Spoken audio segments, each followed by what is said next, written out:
Nangmasuk borom ya farmani bisingti coba klaitani langma chonai Bimol Sinhani thikatar thimani sal palai lekha tangsalo Dasharat Dev Smriti Bhavano Arfai manjak feka LOP Jitendra Chaudhary no khoboi juda juda adongro 31 March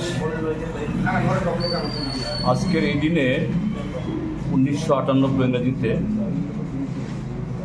কমলপুরে এই ধলাই নদীর পারে আভাঙ্গাতে আমাদের রাজ্যের চতুর্থ বামফ্রন্ট মন্ত্রিসভার যে সদস্য এবং পার্টির নেতা কমরেড বিমল সিংহ এবং তার ভাই বিদ্যুৎ সিংহ তারা সন্ত্রাসবাদী এনএলএফটির হাতে খুন হয়। এই 31 মার্চ 1998 এটা যে চতুর্থবার বামফ্রন্ট মন্ত্রিসভা তৈরি হবার পর এক মাসও অতিক্রান্ত হয়নি। সেই নির্বাচনে বিপুল ভোটে বামপন্থী ফ্রন্ট এবং কমরেড বিমল সিনহা বিশাল মার্জিন নিয়ে কমলপুর কেন্দ্র থেকে জয়লাভ করে তিনি মন্ত্রী হয়েছিলেন।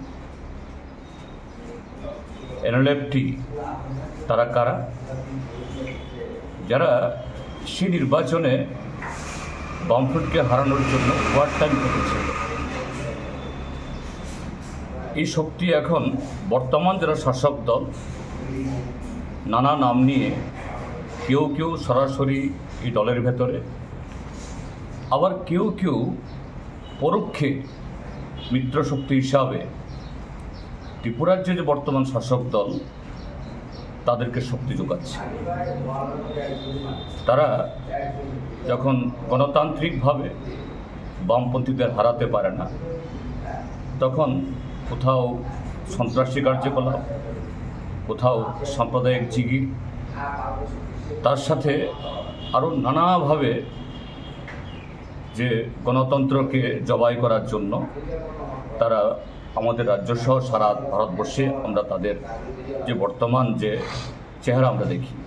তো আজকের দিনে আমরা স্মরণ করছি সেই 98 সাল থেকে এই দিবসটিকে শুধু সন্ত্রাসবাদ বিরোধী দিবস হিসেবে না, যে গণতন্ত্র প্রসারের যে লড়াই, এই রাজ্যের ট্রাইবেল নন ট্রাইবেল সমস্ত অংশের মানুষের ঐক্য সংহতিকে আরও সুদৃঢ় করার যে লড়াই, সে লড়াইয়ে কমরেড বিমল সিনহার সহ আরও অসংখ্য এরকম প্রথম সারির নেতা জীবন দিয়েছেন।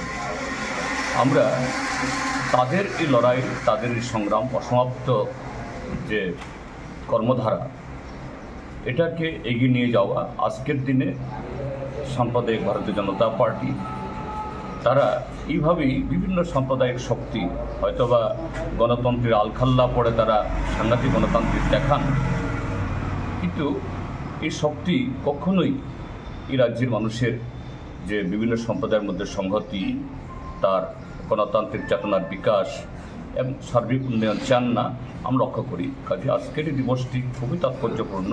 এই দিবসে কমরেড বিমল সিনহা সহ যারা ত্রিপুরাজ্যে এই শপথকে সামনে রেখে আত্মবলিদান দিয়েছেন তাদের সকলকে স্মরণ করছি এবং সন্ত্রাসবাদের বিরুদ্ধেও এই রাজ্যের মানুষের চেতনা আরও শানিত হোক, আমরা সে আহ্বান রাখছি।